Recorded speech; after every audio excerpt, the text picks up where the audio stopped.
기업구슬연구소 연구소장을 맡고 있는 금지돈이라고 합니다. 만나서 반갑습니다. 저희는 오래전부터 시민 과학 활동에 대한 여러 가지 연구 영역을 실시를 했었고요. 실제로 각 지역에서 일단 시범 사업을 많이 했었습니다. 그래서 저희가 평택항에 적용할 수 있는 그런 시민 과학에 관련된 내용들, 그리고 저희가 이 부분은 시민과학을 통해서 해결하면 좋겠다 하는 내용들을 중심으로, 저희가 했던 내용들을 중심으로 발표를 말씀을 드리도록 하겠습니다. 앞선 분들이 전부 다 인문학을 전공하셔가지고 너무 재밌는 내용이 많았는데 저도 시간 가는 줄 몰랐습니다. 근데 어차피 저도 자연과학을 전공한 사람이고, 그래서 그렇게 재밌는 내용은 별로 없고요. 저희 자연과학은 항상 자기만 재밌는 학문이라서 조금 딱딱할 수도 있겠습니다. 이 점 양해 부탁드리겠습니다. 먼저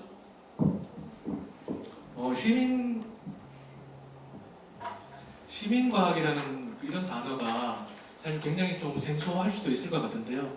실제로 시민과학은 이미 예전부터 많이 이루어져 왔었고, 실제 전문적인 활동을 받은 연구자가 아니라 실제 시민들이 자발적으로 어떻게 보면 지역의 문제라든가 지역 현안 문제를 직접 발굴해서 시민의 힘으로 어떻게 보면 연구자들의 약간의 조력을 받고, 그리고 지자체의 도움을 받아서 스스로 문제를 해결해 나가는, 어떻게 보면 지역사회에서 가장 이상적인 문제 해결 방식의 하나라고 생각할 수 있습니다.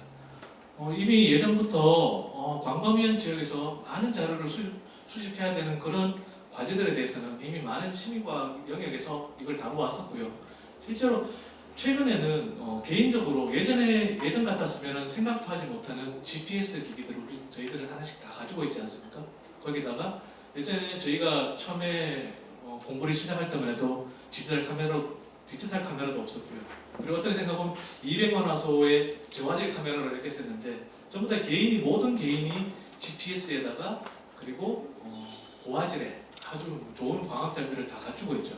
이런 장비들이 결국에는 모든 사람들이 다 가지고 있게 되고, 그렇다면은 어떤 동일한 주제를 가지고 어떤 대상을 갖다가 동시에 찍어서 그 자료들이 모이게 되고, 그걸 다 분석했을 때 어마어마한 기존에 어떻게 보면 연구자 100명이 할 수 있는 일을 갖다가, 아니면 한 10년에 걸쳐서 할 일을 갖다가 아주 빠른 시간에 효율적으로 할 수 있게 되는 그런 놀라운 결과를 가지고 오게 되는 경우가 종종 있습니다.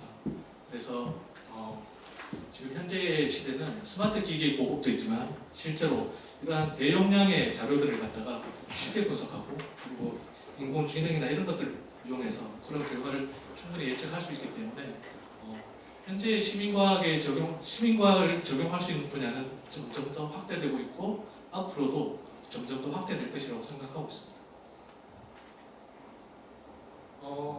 이러한 측면에서 미국은 2016년에 크라우드 소싱 앤 시티즌 사이언스 액트라는 법률안을 만들었습니다.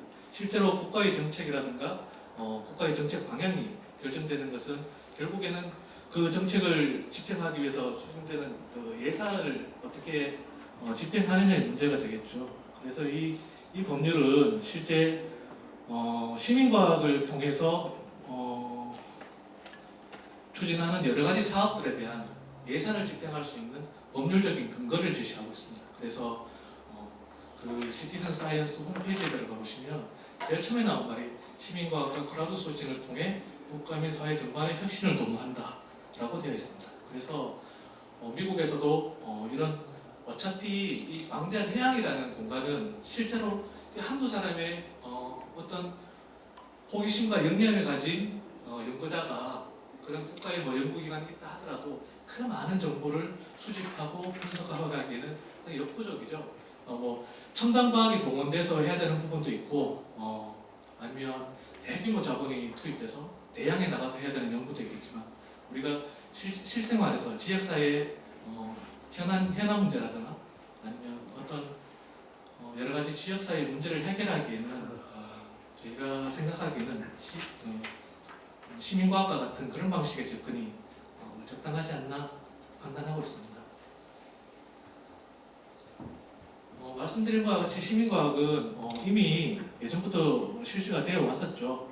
그리고 지금 영국 같은 경우에는 실제 어떤 넓은 지역에 해양 관측 프로그램에 이걸 많이 이용했습니다. 왜냐하면은 어떤 비가 오고 어떤 제방의 문을 열었을 때 담수가 바다로 이제 들어가게 되는 어떤 그런 메커니즘이라거나 그런 영향을 갖다가 그 많은 정점을 갖다가 그 연구자들이 가서 다 채집할 수는 없거든요.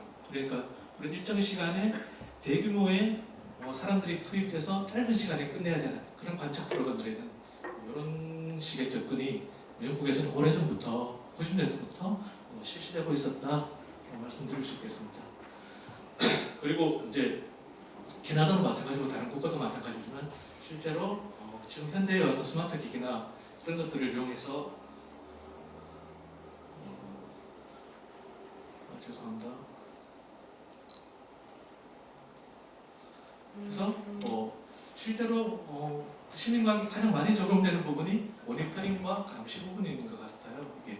그래서 이런 부분은 굉장히 효율적인 플랫폼을 국가나 어떤 지자체나 연구소에 제공을 하고 실제 시민들이 편하게 그런 것들을 갖다가 사진만 찍어도 충분히 자료가 되는 그런 것들이 시민과학의 개념이라고 할 수 있습니다. 그래서 이제 시민과학에 성공하기 위해서 시민의 참여는 당연한 것이고요. 그리고 명확한 목표 설정이 있어야 이런 방법이라든가 그 데이터를 얻는 수준이 결정이 될 것이고요.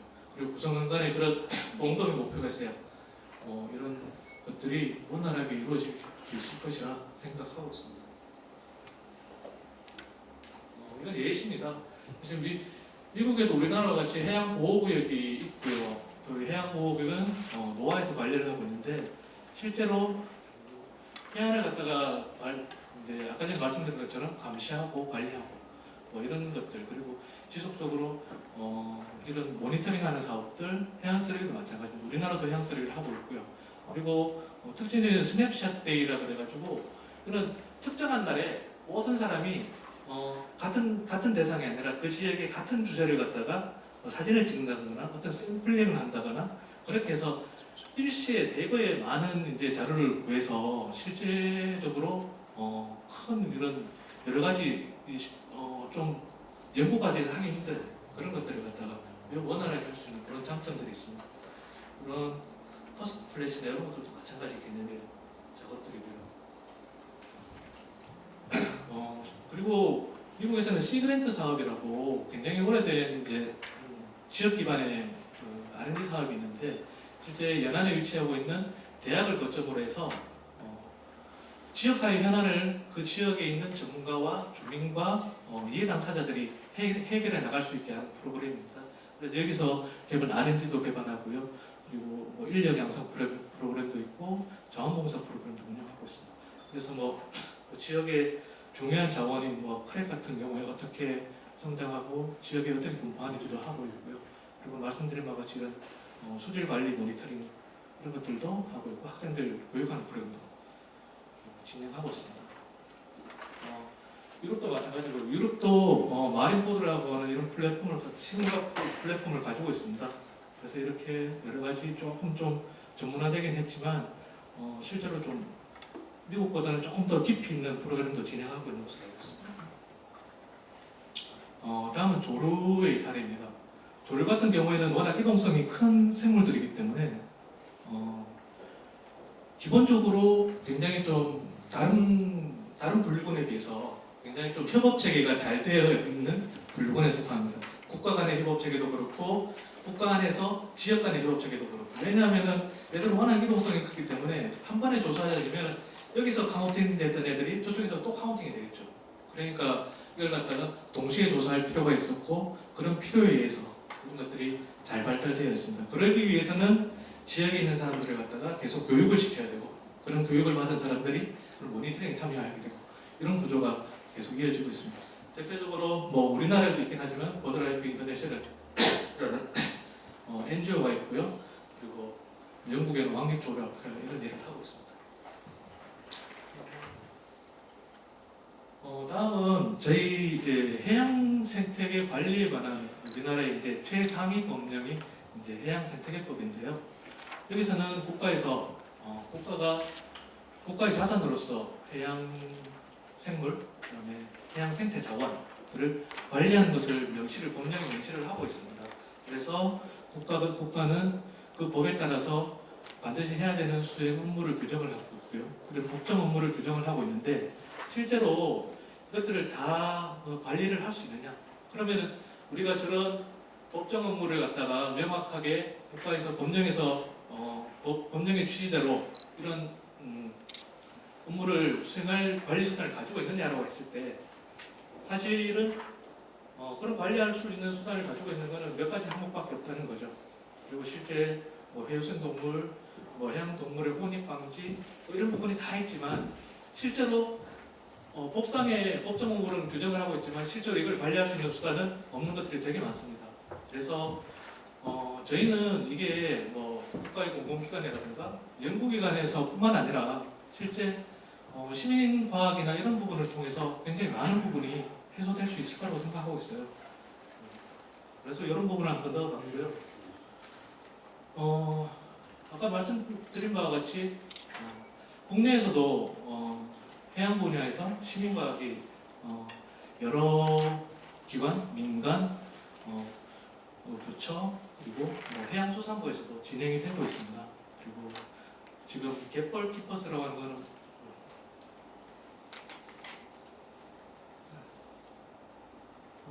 민간에서 죄송합니다. 민간 NGO군 생태지평 다들 아시겠지만 생태지평에서 갯벌 키퍼스라고 하는 프로그램을 운영하고 있어요. 그래서 이 갯벌 키퍼스는 시민이 어떤 갯벌에 가서 어떤 생물을 찍어서 사진을 올리게 되면 전문가들이 그걸 판독해서 그 위치를 갖다가 잡아주고 그걸 올린 사람들에게는 어떤 이름을 알려준다거나 어떤 지식을 전달해주고 그런 프로그램을 운영하고 있고 그리고 거기에서 교육도 하고 있습니다.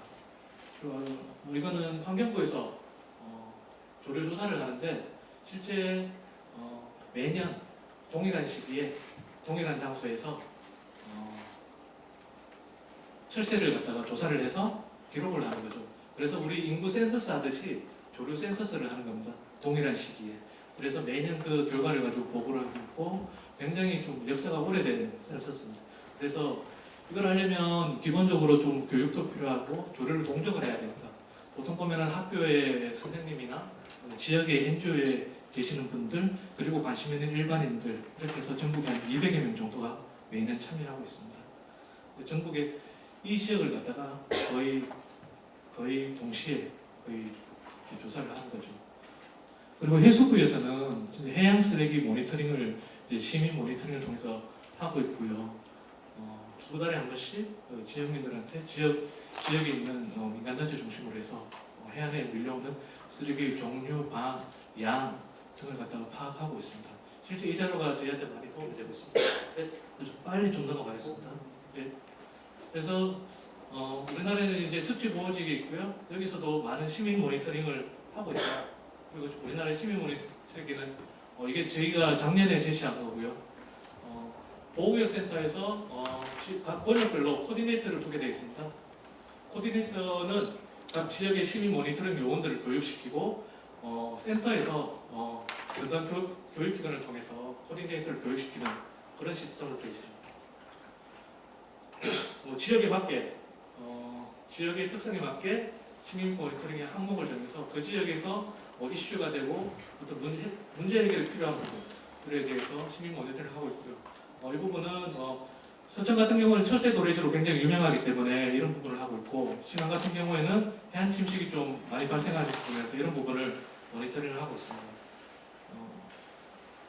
해양 보호생물은 중에서 저희가 생각하는 시민 모니터링이 적용되었으면 굉장히 큰 효과를 볼 수 있겠다라고 생각하는 부분들입니다. 실제 평택 같은 경우에는 이런 노란고리 백로라든가 이런 도요 물대새가 지나가는 중요한 통로죠. 서해안은. 그리고 이런 겨울철새라든가 잠수동 오리들이 굉장히 많이 서식하는 지역이기도 합니다. 그래서 바다새 혼액 모니터링이라고 있습니다. 바다새가 무슨 혼액이냐라고 말씀하시겠지만 실제로 바다새는 많이 혼액이 되고 있습니다. 그물에 혼액이 된다는 말씀이고요. 우리 연안에는 서해안도 마찬가지지만 서해안에도 가장 많은 어구가 자망입니다. 자망. 가장 많습니다. 이게. 왜냐하면은 작은 배로도 운영이 가능하고요. 실제로 좀 났을 때 큰 자본이 필요 없기 때문에 어민들이 가장 많이 이제 주로 조업을 하는 도구인데 실제 이런 새들이 잠수를 하니까 여기 이제 걸리게 되는 거죠. 걸려서 이제 못 나오니까 이렇게 죽게 되는데 이거는 저희가 직접 혼액 조사를 해서 사진을 찍은 건데 또 보통 한 번에 나오는 게 한 번 그물질에 걸리는 게 한 30마리, 40마리씩 된다고 합니다. 그래서 이런 부분은 이제 시민과학 활동으로 굉장히 혼액 현황이란다 이런 것들을 파악하게 되면 이제 그런 관리 방안을 내는데 굉장히 큰 도움이 될 것 같다라는 말씀을 드리고요. 이거는 이제 서해안에 뭐 평택도 마찬가지입니다. 이건 예외가 없고 현재 우리나라에서 가장 많은 혼액이 발생하고 있는 돌고래 종류 중에 하나입니다. 연안에 주로 서식하고요. 다른 돌고래들은 그렇게 연안 가까이 오지 않습니다. 서해안에 있지도 않고요. 서해안에서는 상경이 가장 많습니다. 실제로 이 자료를 보시면 13년, 14년, 15년에 거의 1,500마리 이상씩 1,200마리, 적어도 1,200마리 이상씩 혼액이 됐어요. 이게 해경자인데 그러고 나서 2016년에 850개체로 떨어지고 이후로도 자료가 있는데 계속 이 정도 수준을 유지를 하거든요. 이게 무슨 말이냐면 2016년에 상경이가 해양보호생물로 지정이 됐습니다. 그렇다고 해서 어떤 조치가 있고 이래가지고 혼액이 급감한 게 아니라 신고가 안 됐다는 거죠. 우리나라에서 고래는 매매가 혼액이 되었을 때 혼액 확인만 받으면 매매를 할 수 있거든요. 근데 해양보호생물로 지정이 되면 매매가 금지가 됩니다. 그래서 2016년 이후로는 그런 절차의 복잡성이나 이런 것 때문에 굉장히 많이 줄었어요. 이게 실제로 뭐 보호대책 때문이라기보다는 그런 보호종으로 지정됨에 따라서 이런 반작용이다 이렇게 이해하고 있습니다. 그래서 잠깐 보시면